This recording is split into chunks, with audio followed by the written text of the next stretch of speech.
Either you stop it or we stop talking. Fight na lang. Another 45 years. At nakakababa ba kayo kung mamatay ang mga tatay mo, nanay mo? Kayo ba pag birthday ng mga anak nyo, nakakababa kayo doon sa ano? Is that the life that you really need? Yung mga leader ninyo, hindi naman nananalo. So, anong gusto ninyo? Either you stop it now, or I'm ordering the government panel to come home. Tapos yung gastos nila, di ibigay ko na lang sundalo. Sige, bili kayo ng isang barkong explosive dyan. Paputokin natin itong... I'm not pleading this time. That's an ultimatum.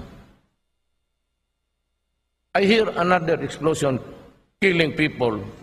Not only soldiers killing people. No talks. Pasensya na. Padre, yan talaga ang buhay. Kung hindi tayo magkaintindihan... Kabilang sa mga isyu na talakay sa pahayag ng Pangulo ay ang peace talks sa pagitan ng militar at ng rebeldeng grupo na kinabibilangan ng Communist Party of the Philippines, New People's Army at National Democratic Front. Nabanggit ito ng Pangulong matapos personal na makita ang sinapit ng 4 na sundalong nasawi sa pakikipaglaban sa rebeldeng grupo ng NPA. Sa kanyang pahayag, nilinaw ng Pangulo ang kanyang pagnanais na makamit ang kapayapaan na matagal na rin ipinaglalaban ng makakaliwang grupo. Ayon sa Pangulo, itigil na ang paggamit ng landmines sa mga sundalo na nakikipaglaban, lalo pat hindi ito patas dahil hindi naman gumagamit ang mga sundalo na mga pampasabog sa pagtugis sa rebeldeng grupo. Nasasaktan din ako para sa inyo. Kayong mga komunista dito sa Davao, kung mamatay kayo, sinong pumupunta doon sa punerarya? Ako! Big-time leaders ninyo, pinayagan kong ilibing dito. These guys were sad, but I told them that, we are in government. Wala tayong magawa. We cannot exhibit the same behavior because dala-dala natin yung gobyerno. Wala tayong magawa. Then, in pursuing a quest for peace, I have to do it. I told them, do not be angry at me because, it would just really worsen. Ngayon, pag ganito, if the talks fail, meron tayong usapan. I would insist you include the landmine issues. Or else, no talks at all.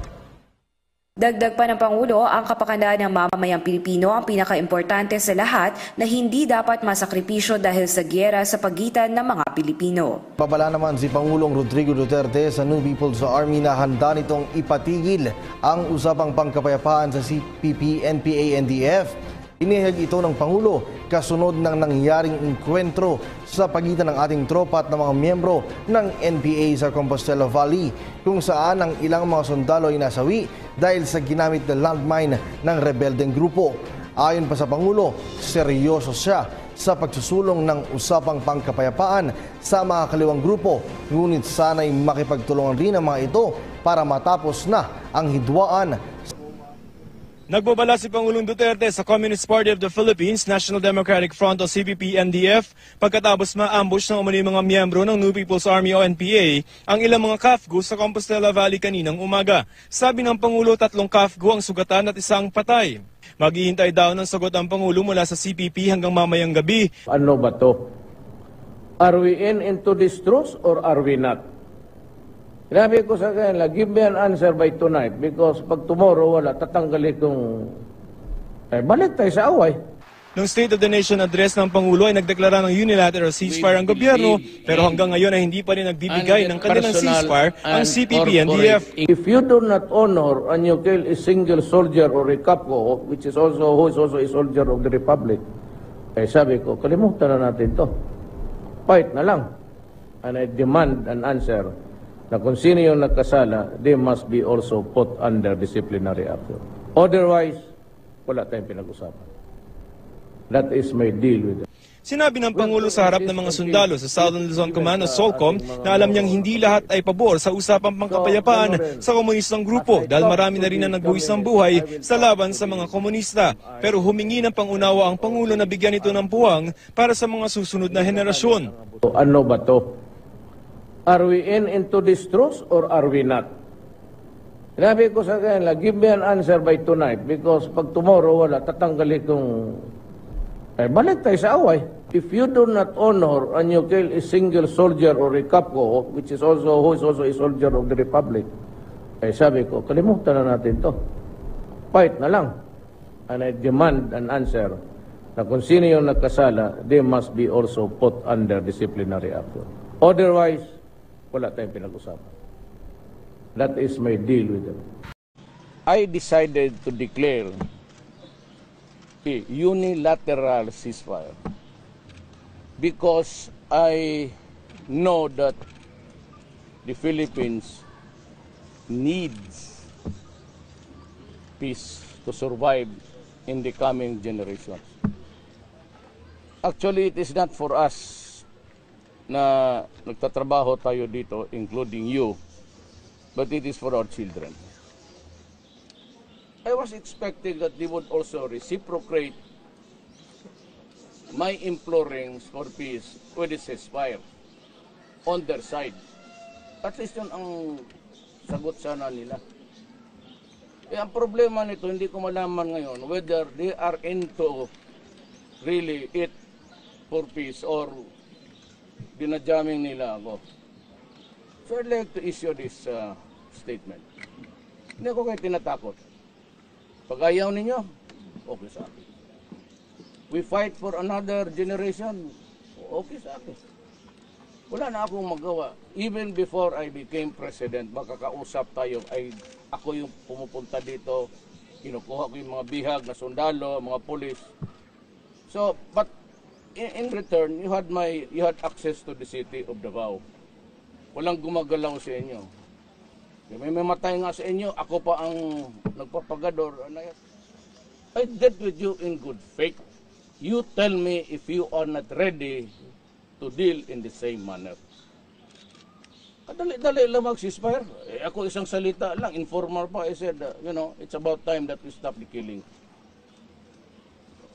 Ilan na namatay Pilipino? Sinong pumatay? Pilipino rin.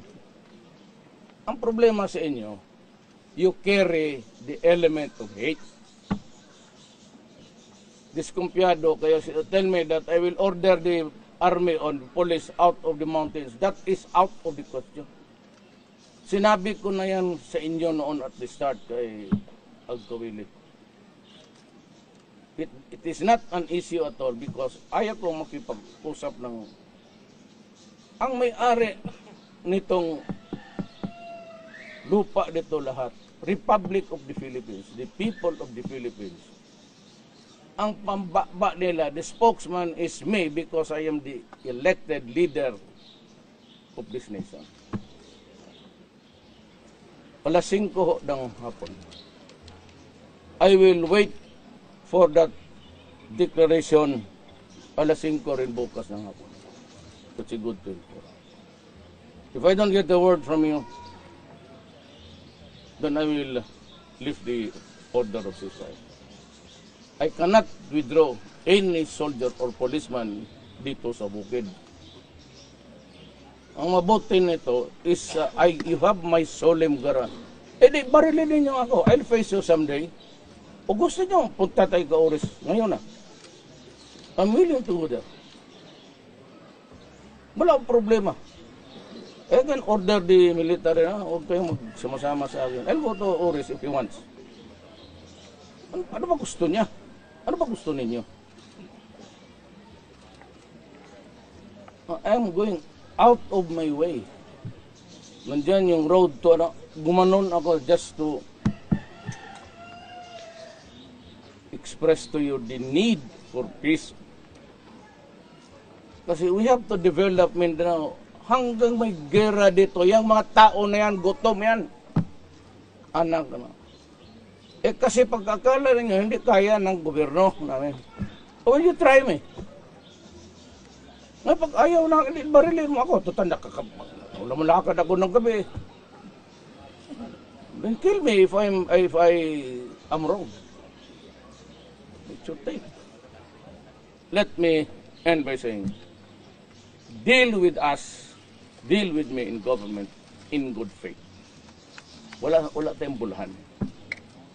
Because I have shown already many years ago my sincerity, and I've been selling this idea to you. We need to stop fighting. That's why I accommodated everybody. Marami nang left na dyan sa gobyerno. But what I cannot give you, good as any other time to say now, yung police pati military, akin talaga. Nobody intrudes in that territory. All others, inyo na. I'm offering to you almost everything. Wag lang police military. It's out of the question. Pag ayaw niyo tanggapin yan,